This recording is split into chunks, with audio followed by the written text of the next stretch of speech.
القصة ديالنا كتبدا سنة 1981 في سان فرانسيسكو مع كريس غاردن مخترع جهاز متنقل لكشف كثافة العظام، وصرف عليها كاع فلوسو اللي كان جامعها وحاول بكاع الطرق يبيعها، لكن حيت غالية بزاف البيع ديالها صعيب شوية، وهذا الشيء كان سبب في حصول مشاكل بزاف مع مراتو ليندا اللي كتخدم نهار كامل باش تخلص فاكتورات.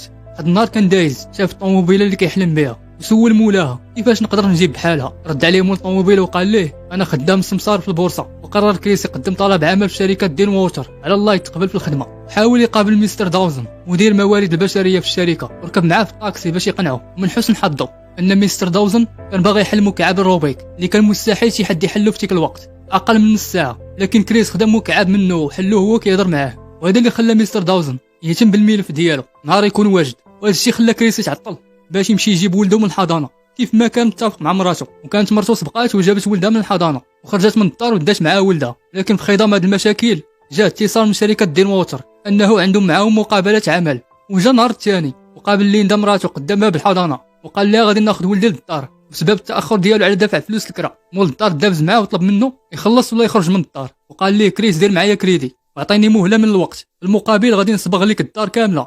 لكن لسوء الحظ وهو خدام كيصبغ الدار جات عنده الشرطه وشداتو وداتو للجيور بسبب انه ما خلص الكريديات اللي عليه، وهذا الشيء خلاه يتعطل على موعد مقابله عمل في الشركه. ومشى عندهم بنفس اللباس اللي كان فيه في الحبس واللي كان خدام به كيصبغ الدار، وكان مبهدل وبحال شي متشرد.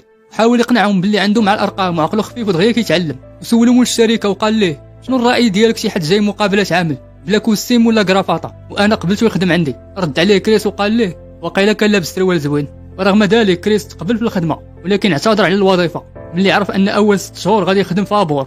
لكن مستر داوزن حاول يقنعه بالخدمه ويجي يتدرب معاهم وخلاهم كريس ومشى لدارو. بدا كريس يفكر في الخدمه اللي غادي يتدرب فيها، اتصل بمستر داوزن وقال ليه انا موافق نخدم معاكم في الشركه. ومشى كريس للفندق الرخيص على الشقه اللي كان كاري فيها وخلى ولده في الحضانه، وكان في التدريب ضروري يكمل عدد معين من المكالمات. ودار خطه كان بلان ديالها يمنع راسه من شرب الماء وهو كيتدرب باش ما يمشيش للطواليط، ومنها غادي يقلل الوقت اللي كان ممكن يدير فيه مكالمات اكثر. ومع الوقت بدات حياته كتحسن.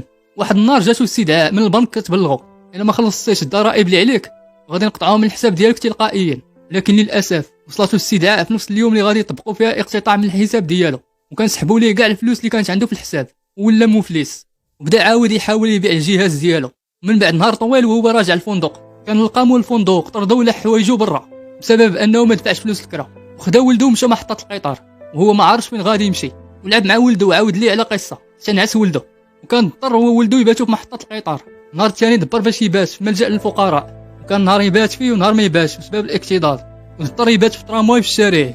وكان داز 6 شهور على هذه الحاله، واخيرا قالوا ليه راك غادي تخدم معنا في شركه دين ووتر كسمسار. ولاول مره ومن بعد مده طويله حس كريستوفر غاردن بالسعاده